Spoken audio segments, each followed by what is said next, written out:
Halo Sahabat Oikumene, kita masih ada di Rakernas PGIWSAG dengan Provinsi Daerah Istimewa Yogyakarta sebagai tuan rumahnya.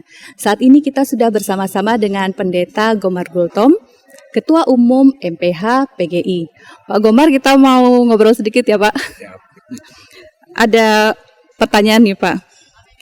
Seberapa jauh gerakan keesaan sebagaimana dicita-citakan dalam dokumen keesaan gereja itu sudah diwujudkan oleh gereja-gereja anggota PGI? Ini kalau ditanya seberapa jauh, ya sangat jauh sudah. Maksud saya begini, cita-cita gereja Kristen yang esa itu dipahami oleh banyak orang itu kan beragam. Dan dalam sejarah gereja juga kita melihat pemahaman yang berbeda-beda itu. Sehingga banyak warga menilai bahwa perjalanan gerakan ekumene di Indonesia lari di tempat, tidak kemana-mana, karena ternyata dari 27 gereja anggota PGI pada saat pendirian sekarang jadi 95. Itu dinilai oleh sementara pihak berarti bukannya makin esa, tapi malah makin melar. Pertambahan anggota itu juga muncul dari perpecahan dari gereja sebelumnya sebagian.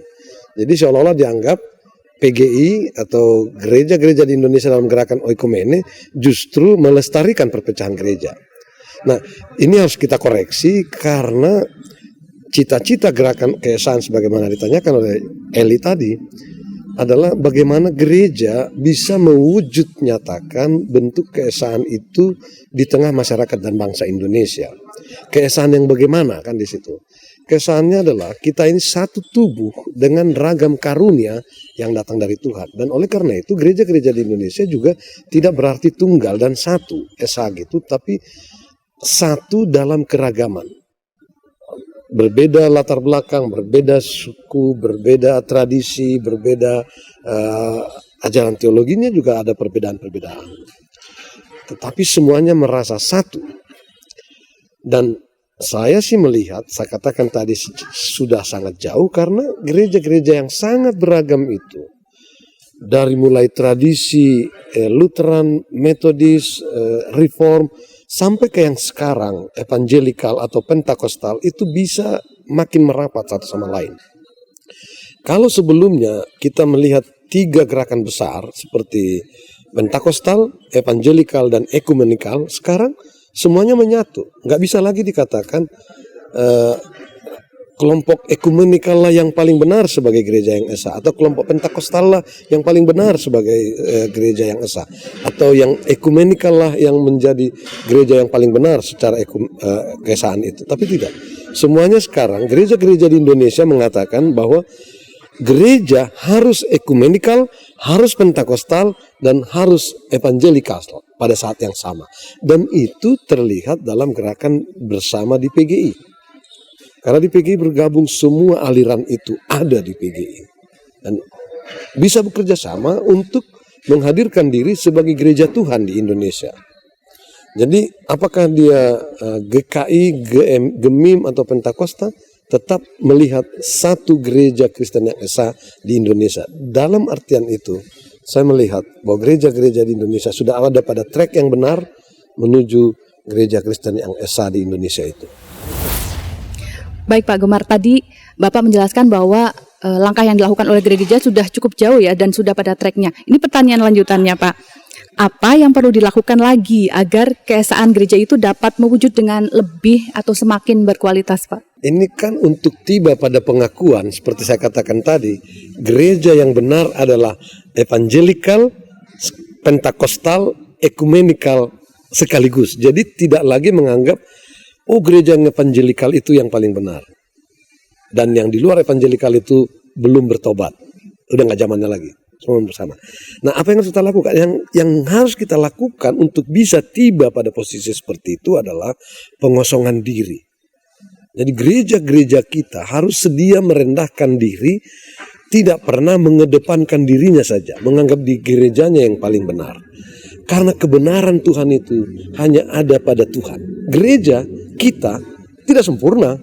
Dan oleh karena itu, ketidaksempurnaan kita bisa disempurnakan dalam kebersamaan bersama gereja-gereja yang lain. Nah, oleh karena itu di sini dibutuhkan kerendahan hati.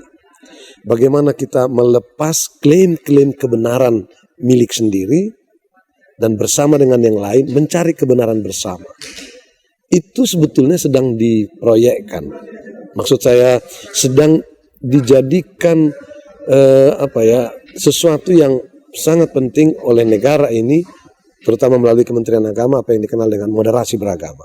Jadi moderasi beragama ini juga bisa kita lakukan dalam kerangka hidup bergereja, moderasi bergereja.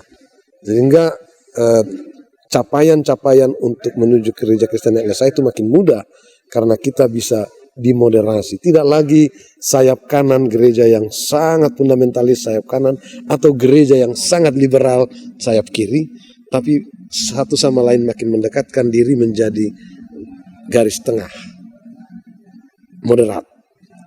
Jadi kita jangan menuntut moderasi beragama kepada pihak lain, tapi moderasi bergereja kita tidak lakukan. Gitu. Jadi itu yang menurut saya sangat diperlukan, kerendahan hati dari setiap gereja untuk mau makin mendekatkan diri satu sama lain.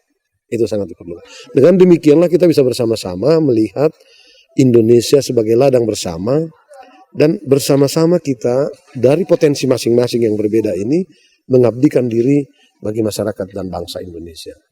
Sehingga dunia dan Indonesia bisa berkata, oh benar, mereka sungguh adalah utusan Tuhan di dunia ini. Gitu. Baik Pak, berarti moderasi beragama bisa dimulai oleh gereja-gereja dengan moderasi gereja gitu ya. Baik Pak. Pak Gomar, ini pertanyaan terakhir. Ya, jadi melanjutkan yang tadi Pak, jadi apa yang saat ini PGI harapkan akan dikerjakan oleh PGIW supaya gerakan keesaan yang tadi itu semakin diwujudkan oleh gereja-gereja anggota. Bagaimana Pak? Ya, ini posisi PGW ini kan sangat strategis karena sering sekali wacana-wacana teologis, keputusan-keputusan persidangan itu kan sering sekali sangat elitis sifatnya. Bahasanya juga bahasa-bahasa yang bahasa-bahasa surgawi, bahasa langitan begitu. Sementara PGIW ini kan ada di lapis wilayah bersentuhan langsung dengan jemaat-jemaat lokal. Nah, disinilah pentingnya yang saya juga sangat harapkan peran PGIW menerjemahkan rumusan-rumusan kepersidangan ekumenis itu ke dalam aksi-aksi nyata dalam kerja-kerja bersama dengan gereja-gereja di tingkat lokal maupun di tingkat wilayah.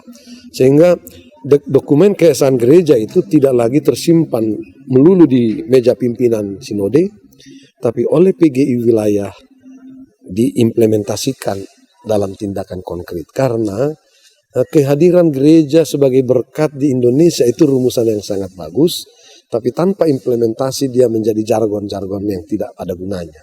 Nah, di situ menurut saya peran dari PGW yang bisa menolong gereja-gereja untuk mengimplementasikan itu dalam tingkatan yang sangat-sangat konkret. Baik Pak Gomar, terima kasih banyak atas waktunya. Baiklah, sahabat Oikumene, demikian wawancara kita dengan Pendeta Gomar Gultom, Ketua Umum MPH PGI. Sampai jumpa.